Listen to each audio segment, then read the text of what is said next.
Pernah kepikiran gak sih, kita sekarang hidup di planet yang kelihatannya damai banget kan? Ada langit biru, udara segar, samudra yang tenang.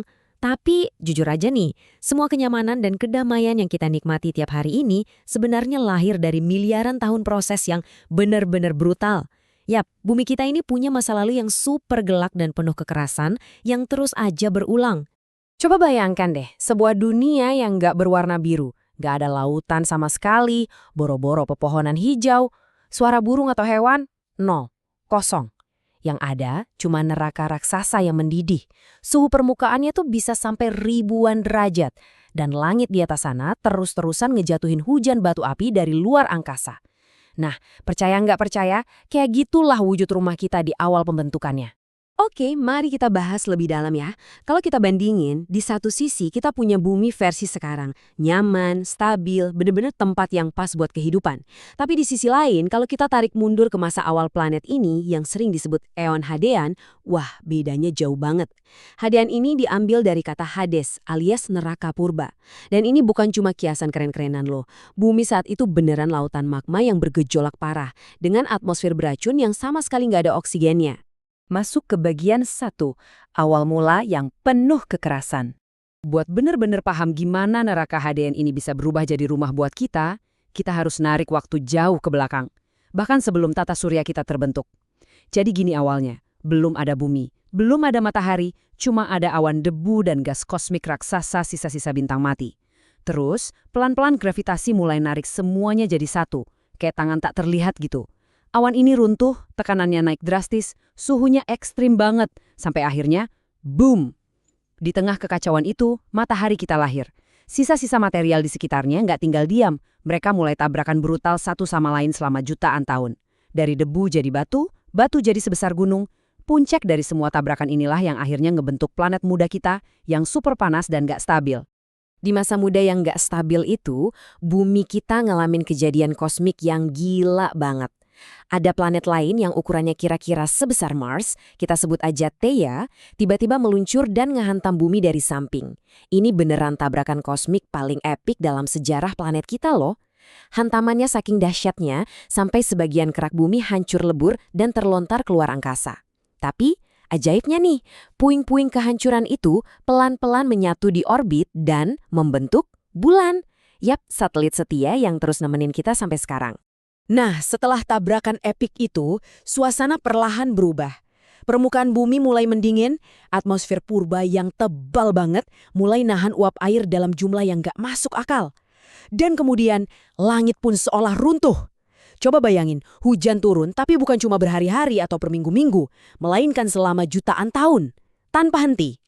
Air bah kosmik inilah yang ngisi cekungan-cekungan tandus di planet ini, ngebentuk samudra pertama di bumi. Dan di dalam lautan yang gelap dan panas itulah, kehidupan pertama yang sangat sederhana akhirnya mulai muncul. Lanjut ke bagian 2, percikan kehidupan yang beracun. Lucunya, kalau ngomongin evolusi, alam semesta kayaknya punya selera humor yang agak gelap ya. Soalnya, lompatan evolusi terbesar di sejarah kehidupan purba malah hampir memusnahkan segalanya. Jadi, sekitar 2,4 miliar tahun lalu, di lautan kita yang nggak punya oksigen itu, muncullah makhluk baru. Namanya Cyanobacteria, sejenis mikroorganisme bersel tunggal. Makhluk kecil ini entah gimana berhasil nemuin sebuah teknologi biologis revolusioner, fotosintesis. Mereka nyerap sinar matahari dan ngeluarin produk sampingan yang waktu itu bener-bener asing buat bumi, yaitu oksigen.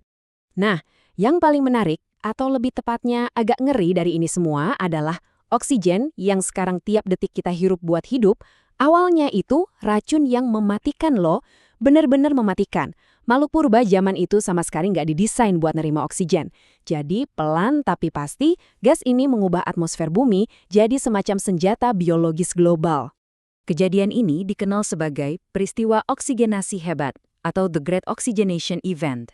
Gara-gara ini, hampir semua bentuk kehidupan purba di bumi musnah tanpa sisa.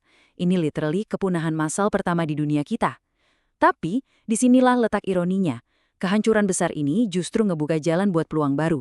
Gas oksigen yang tadinya ngebunuh mereka, ternyata punya potensi energi yang jauh lebih gede. Kematian mikroba-mikroba kuno ini ngebuka gerbang buat sel-sel yang selamat untuk berevolusi jadi kehidupan yang jauh lebih kompleks. Siklus kehancuran yang ngebawa kehidupan baru. Masuk ke bagian 3, tombol riset biologis. Dari situ, kita mulai lihat pola yang jelas. Bumi kita ini kayak punya siklus mesin yang terus berulang. Kehidupan tumbuh, meledak, lalu boom. Bencana datang, nekan tombol reset. Kita percepat waktunya ke 540 juta tahun yang lalu. Setelah miliaran tahun kehidupan cuma diisi mikroba yang ya gitu-gitu aja, tiba-tiba bumi meledak dengan kehidupan.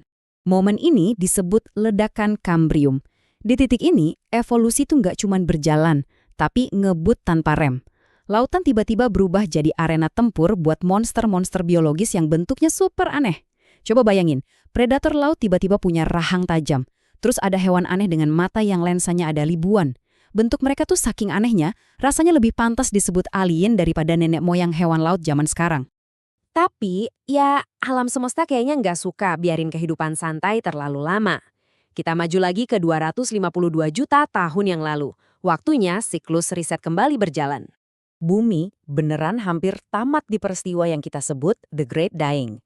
Rentetan letusan gunung berapi super gede ngelepasin gas rumah kaca dalam skala ekstrim, bikin atmosfer berubah jadi neraka lagi.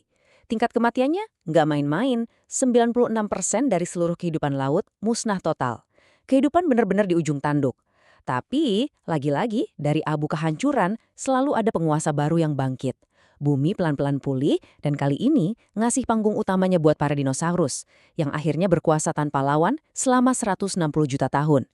Terus, sampailah kita di 66 juta tahun yang lalu. Tombol reset itu ditekan lagi. Dan kali ini ditekannya keras banget. Lewat apa? Hantaman batu luar angkasa. Sebuah asteroid raksasa selebar 10 km nabrak bumi dengan kecepatan yang susah nalar. Efeknya instan dan absolut. Langit langsung terbakar, tsunami setinggi ratusan meter nyapu bersih garis pantai di seluruh dunia, dan awan debu tebal nutupin cahaya matahari bertahun-tahun.